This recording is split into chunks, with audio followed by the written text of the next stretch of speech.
দর্শক, আমরা এখন উপস্থিত হয়েছি খুলনা জেলার ফুলতলা উপজেলার গাড়াখোলা গ্রামে।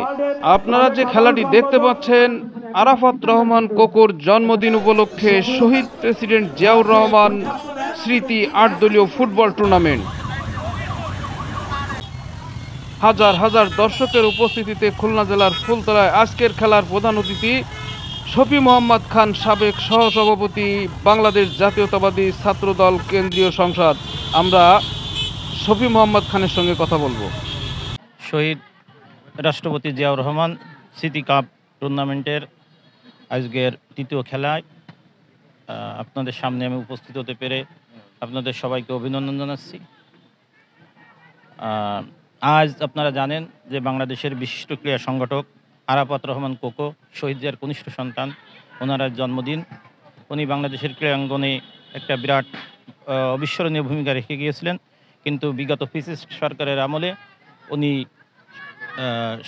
মানে জুডিশিয়াল কিলিং বললে হবে না, উনি মোটামুটি স্বাভাবিক জীবনযাপন করতে না পারায় এক প্রকার বাধ্য হয়ে দেশ ছাড়া হয়েছিলেন এবং উনি শেখ হাসিনার রুদ্র রোশনালে পড়ে উনি শহীদ হয়েছেন। আজ সেই আরাফাত রহমান কোকোর জন্মদিনে আমি এই বাংলাদেশ ক্রীড়াঙ্গনের তার যে অবদান সেটা স্মরণ করছি। সেই সাথে সাথে আজ আপনারা জানেন ব্রিটিশ বিরোধী আন্দোলনে যে ক্ষুদিরাম বসু, তারও আজ সেই ফাঁসির দিন।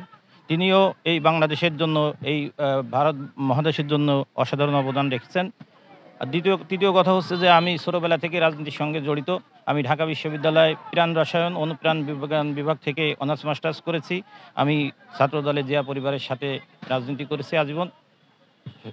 শহীদ রাষ্ট্রপতি জিয়াউর রহমানের আদর্শ থেকে আমি কখনো বিচ্যুত হইনি। বিগত 17টি বছর আন্দোলন সংগ্রামে আমি সবসময় রাজপথে থেকে আমার সর্বোচ্চ দেওয়ার চেষ্টা করেছি। 5ই আগস্টের পর নতুন যে বাংলাদেশের সূচনা হয়েছে, তারেক রহমানের সেই নতুন বাংলাদেশের পক্ষে আমরা মাঠে প্রান্তরে ঘাটে কাজ করছি। আমার দল সিদ্ধান্ত নেবে কে ধানের শীষে এখানে মনোনয়ন পাবে। দলে যে সিদ্ধান্ত নেবে আমরা সেই সিদ্ধান্তের সাথে একমত পোষণ করব। এবং একটা কথা উনি জিজ্ঞাসা করেছেন যে মনোনয়নের ব্যাপারে কতটুকু আশাবাদী।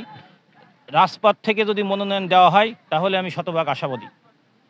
বিগত 17 বছর ফ্যাসিস্ট শাসনের বিরুদ্ধে যদি যার যে অবদান সেটা দেখে যদি মনোনয়ন দেওয়া হয় তাহলে বাংলাদেশের 300 আসনের 10 আসনের ভিতরে আমার নাম থাকার কথা আমি মনে করি ব্যক্তিগতভাবে।